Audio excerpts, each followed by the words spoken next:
You ever see a red Porsche gleaming under the fluorescent lights in your own parking spot like a lipstick stain you can't scrub off and just know your week's about to spiral?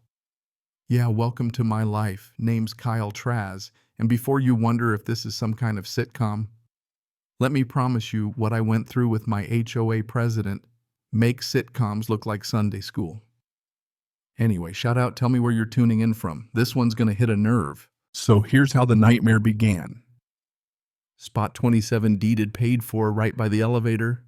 My wife Jill and I bought this condo for peace and simplicity. What we got was an HOA and Karen Anthony, its queen, and her golden child Fred, who treated my parking spot like his personal valet. First time I figured, okay, mistake. New kid, new car. I drive an honest old Ford, nothing fancy, but it gets the job done. Only that morning my Ford's way over in guest parking while Fred's red Porsche is sleeping in my bed. Literally. I just stared. Maybe the universe was playing a prank. I let it slide. Next day, same story. Porsche in my spot. My truck exiled to the cheap seats. But now I see him smirk. Slicked hair, no hello. He just tosses his keys, struts to the elevator. You know the type. I'm a fair guy, but I don't do disrespect. So I left a nice note, smiley face, and all because my mama raised me right. Hi, this is a deeded spot. Please use guest parking. Thanks. Yeah, that didn't work. Wednesday smiley's gone. Porsche's back, and so's Fred. I catch him, and in my best don't start something voice, I ask, "Hey, I think you missed my note." He shrugs, tells me, "My mom said I could park here." That's Karen Anthony, the HOA president, wielding bylaws like a medieval mace. With all due respect, I say, the deed says it's mine. He just shrugs again. Talk to my mom. Leaves me standing in exhaust and entitlement. That night, Jill and I have a war council. She's calm, smarter than me, always talking me off the ledge. We're not yelling. We're not slashing tires. We're going to handle this the right way, she says, pulling out her notebook. She's right. I wanted to go scorched earth, but we went paperwork instead. Thursday, I took the bus. Yeah, public transit, because my truck's been moved. Again.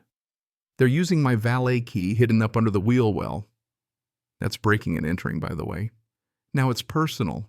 So Jill and I go full detective window cam aimed at the ramp pin cam on our locker. What do we see every morning? Fred parks. A minute later, George Anthony Karen's husband comes down, finds my hidden key, moves my truck, heads back up. Family business. We catch it all on camera. Jill drafts a letter polite but loaded with legal buckshot. We send certified copies to both Karen and George. Then we get 2 big private property signs made, mount them in 27 like Vegas billboards. Unauthorized vehicles will be towed. Now all we gotta do is wait. Morning comes, Fred breezes right in. Grins at the signs parks anyway. He thinks we're playing checkers. We're playing chess. I call PRC towing. Dave answers, gravel voice, no nonsense. You done your homework, he says. We'll send a truck flatbed so we don't scratch his precious Porsche. Part of me wants them to, but hey, civility. Jill and I go down, cameras rolling. Tow truck arrives, big bearded driver, checks my deed, the signs, the whole shebang. You're good to go. Watching him winch that Porsche onto the truck is pure therapy. And right then the elevator opens and out comes Fred. The kid freezes, rage and confusion wrestling for his face. What are you doing? That's my car. Driver doesn't blink. This gentleman says you're in his spot. I'm towing it. Fred tries to puff up, gets in my face, even shoves me. I grab his shirt. Yeah, I know. Not my best moment. But before fists fly, the tow guy steps in. Enough. Calm down, kid. Next up, Karen and George barrel out. Karen shrieks. George glowers. Fred sulks. Karen tries to throw her HOA president weight around. Take my son's car down this instant. I forbid this, driver just points at his clipboard. You were notified. It's posted. You'll need to pay the fee in storage. Have a nice day. I could have hugged that man. As the Porsche rolls up the ramp, Karen's speechless. Fred's about to cry. George is seething. Neighbors are peeking around corners, taking it all in. But I know better, this ain't over. Karen recovers, points a manicured finger at me. You've made a big mistake. There's an HOA meeting. Be there. We'll discuss your violations. Violations. For protecting my own property. She rattles off made-up charges. Hostile environment, unauthorized signs, harassment. I point at the tow signs. Your son shoved me. My wife has it all on video. Karen notices Jill's phone, maybe realizes the whole world could see her meltdown. Wednesday, 7 p.m. Be there. Neighborhood buzzes. Some neighbors give nervous thumbs up, others steer clear. Bill from across the hall corners me by the mailboxes. Just be careful, Kyle. Karen plays for keeps. Great. The night of the meeting, Jill and I are ready, binder full of deeds, bylaws, receipts, photos of Fred's Porsche, in my spot pictures of the shove. Karen's got opinions, we've got facts. Meeting room's tense. Karen gavel bangs, launches into a wild story, paints me as a menace. I cut in. He lives here, Karen. He's been parking there for 2 weeks.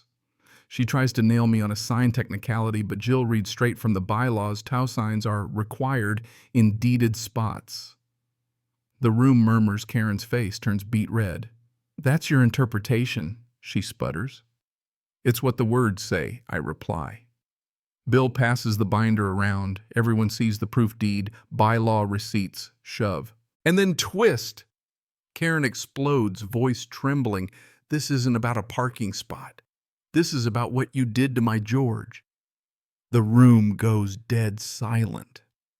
Turns out 10 years ago, as a safety inspector, I wrote up George's construction site, found a ton of violations. He lost his job pension, and later, working a different gig, had an accident that cost him his health. Karen blames me for ruining their lives. I didn't recognize him at first, just did my job, reported the truth. She sees me as the villain, and she's been carrying this grudge for a decade. We walk out. No point arguing with a vendetta. Karen promises war. Every bylaw, every rule, every trick, I'll make your life hell. And she means it. The next morning, I get a violation sticker for commercial vehicle on my regular Ford. Then a wreath violation. Plants knocked over. Jill starts a digital Karen folder we document. Everything. Petty wars relentless, so I fight back legally. Karen holds community solidarity rallies under our window. I check the watering schedule, and at just the right time I run the sprinklers.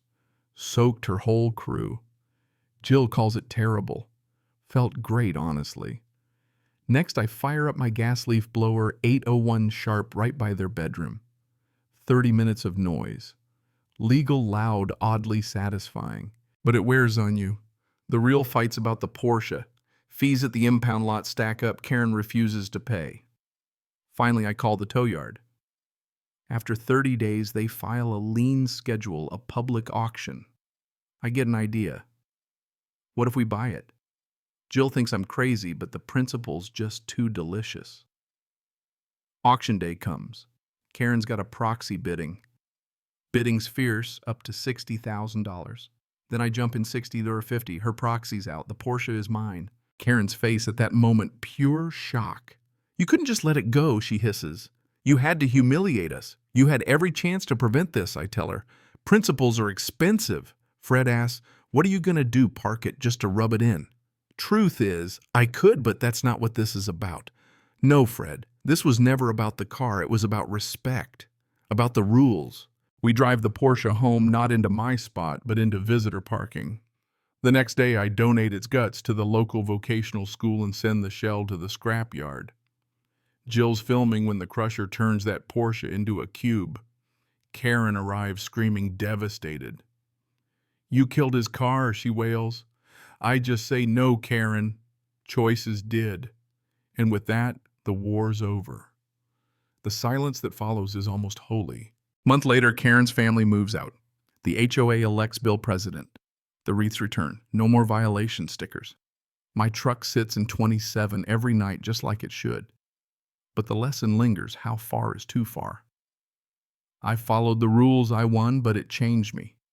Sometimes being right is messy. Sometimes nobody's the hero, not Karen, not George, not Fred, not even me.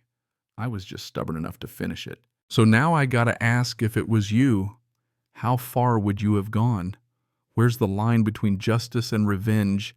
Drop your thoughts below, share your stories, your HOA battles, your wins, your regrets. Because out here, sometimes you don't pick the fight picks you. And when it does, you better be ready to finish it.